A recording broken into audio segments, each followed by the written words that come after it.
as 2023 comes to a close and we look into the crystal ball for 2024, there's one thing most Americans see themselves doing. What we found in the new Hilton Travel Trend Report is that every generation wants to travel. 64% of all travelers say that they intend to spend more on leisure travel next year.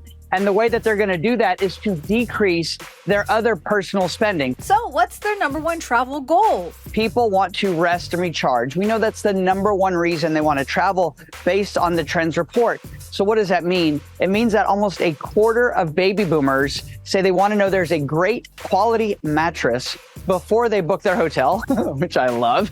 And Gen Z and millennials are my people, we are the top generations to bring a pillow with us, which I've seen many times on flights recently. But one of the things that more people should know about is you can go to places like Hilton at some of the select properties, they have pillow menus. You can pick the pillow that you want for your experience, which is absolutely amazing.